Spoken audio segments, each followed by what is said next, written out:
اشرقت نفسي بنور من فؤادي. السلام علیکم ورحمۃ اللہ وبرکاتہ. ریڈیو hrdf میں آپ کا استقبال ہے.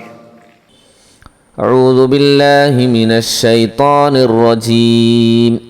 بسم اللہ الرحمن الرحیم.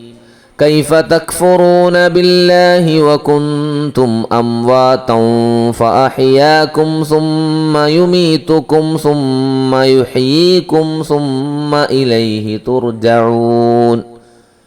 هو الذي خلق لكم ما في الأرض جميعا ثم استوى إلى السماء فسواهن 7 سماوات وهو بكل شيء عليم.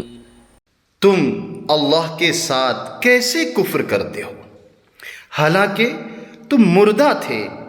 اس نے تمہیں زندہ کیا، پھر تمہیں مار ڈالے گا، پھر زندہ کرے گا، پھر اسی کی طرف لوٹائے جاؤ گے.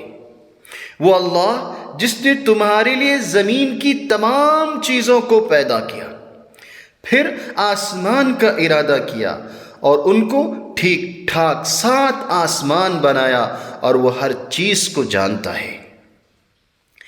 اس آیت میں زندگی کے معنی اور مقصد پر روشنی ڈالی گئی ہے. اللہ تعالیٰ جو خالق اور پرورش کرنے والا ہے، انسان کو اس کے مختلف مراحل سے آگاہ کرتا ہے، اور بنی نوع انسان کو دنیا کی ہر چیز یہ دعوت دے رہی ہے کہ وہ خالق کو پہچانے. انسان کی تخلیق اللہ کی مرضی سے ہوئی ہے. اللہ تعالیٰ جنس، حسب و نسب، ملک، زبان، شکل اور رنگ کا تعین کرتا ہے. آخر میں اس کی مرضی سے ہی موت ہوتی ہے. اس میں سے کسی چیز میں انسان کو کوئی اختیار نہیں ہے. یہ مختصر زندگی رب کائنات کی طرف سے ہمیں عطا کی گئی ہے.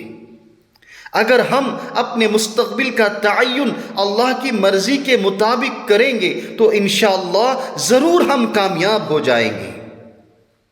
اس دنیا میں ہمیں جو کچھ زندگی دی گئی ہے وہ امتحان کے لیے ہے.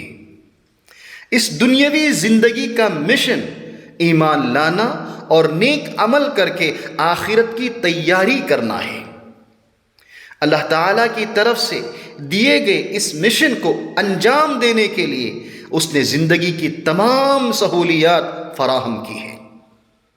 اور اس آیت میں یہ بھی ترغیب دی گئی ہے کہ آخرت کی زندگی کو ذہن میں رکھتے ہوئے اچھی زندگی گزاریں. اور ہم جو کچھ کر رہے ہیں اللہ تبارک و تعالیٰ سب کچھ دیکھ رہا ہے.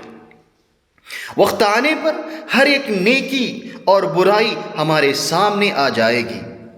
اللہ تعالیٰ ہمیں اپنی رضا والی زندگی گزارنے کی توفیق عطا فرمائے.